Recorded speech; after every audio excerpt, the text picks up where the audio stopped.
Hey guys, I am here at PGC San Francisco and I'm being joined by Jake from Shovelware and he's showing us, what's the name of the game, Jake? This is Zombie Match Defense. Outstanding. So just walk us through the basic features, because that sounds like three of the most familiar things you're going to find on the App Store. Yeah, that's actually kind of the impetus of the game is combining all the things on the App Store. But basically it's a match 3. Every time you make a move, this zombie's going to move forward. You want to make sure he doesn't make it all the way to the scientists on the other side of the screen.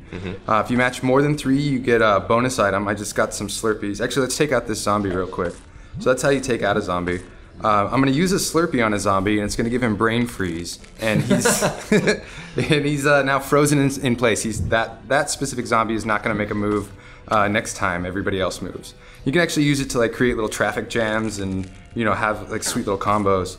But there's all kinds of other stuff. Sorry, as you were saying earlier, there's a lot of different genres going on here. Yeah. And I'll just.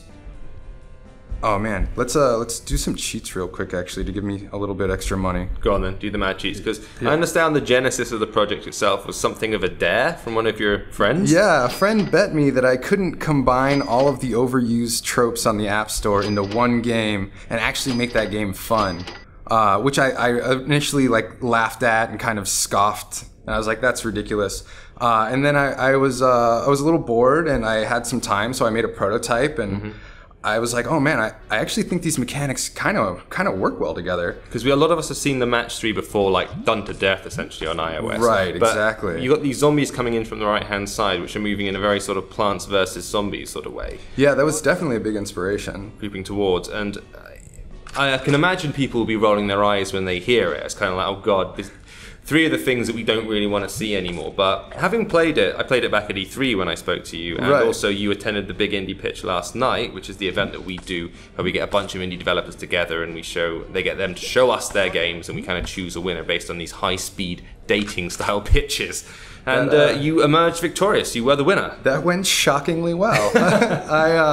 I definitely agree that it's really difficult to look at this game right off the bat and be like, oh man, this is so played out. It's it's another match 3 with another twist. But I really wanted to separate this out from the other match 3s, and one of the things that I was trying to do by doing that is make all of the action take place in one part of the screen. And so you're not just like using the match 3 to generate a resource that is affected somewhere else on the screen. So you're concentrating on just one area. And also, oh man, I totally lost my train of thought. I got really excited about killing that zombie. It's because of the zombie destruction. I mean, your background is in console-based games, right? Yeah. Is that where you came from? Yeah, I spent about 15 years making big games. I worked at Sony, Insomniac, and Blizzard. I worked on a bunch of Ratchet & Clank games. I worked on the Resistance games. The most recent game that I worked on was Diablo. I designed pretty much most of the third act in Diablo 3. Okay. And so I felt really confident in my abilities as a designer, and I felt like it was time to try something new. So I struck it out on my own and decided to make this mobile game. So I can see that there are a bunch of power-ups there at the bottom. You've been using dynamite to blow up some things and brain freeze. Shotgun, that gets handed to the scientists at the left-hand side, right? Exactly. So this scientist at the top is in a little bit of danger, so we'll give her a shotgun. And then I'm just going to throw that zombie over there. And as the zombie gets close, it automatically fires on him. Nice. And so we rounded out that level. I totally forgot to talk about that zombie in that level. That's a hockey zombie, and he randomly decides to move up or down, just completely randomly. One of the other things that I just added in recently is the ability to purchase different skins.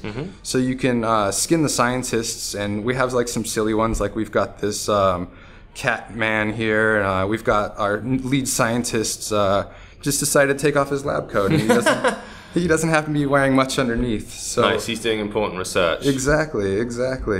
And so when you get in the game, you can see like the full version of that. And you'll see the guy over there. Oh, he's kind of blocked by his colleague's hair. Very discreet. Very Austin Powers. Very discreet. Yeah, like exactly. It. The other thing that might surprise people about the game, beyond just the mechanics being all smushed together, is this isn't free to play, is it? Oh no, yeah, that's an excellent point. Thanks for bringing it up. It's a premium game. I'm launching at $1.99. There will be no in-app purchases, no ads. All of the currency in-game you get by killing zombies. So I hope everybody enjoys killing zombies, because that's how you're gonna get farther in this game.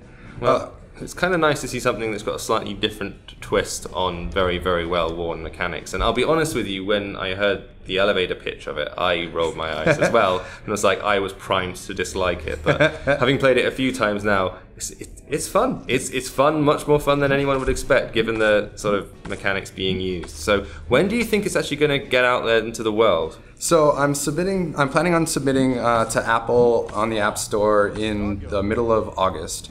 The approval process, I'm not quite sure how long it's going to take, and then after that, I'll focus on making the Android version as polished as I can. Yeah. So that'll be coming out afterwards.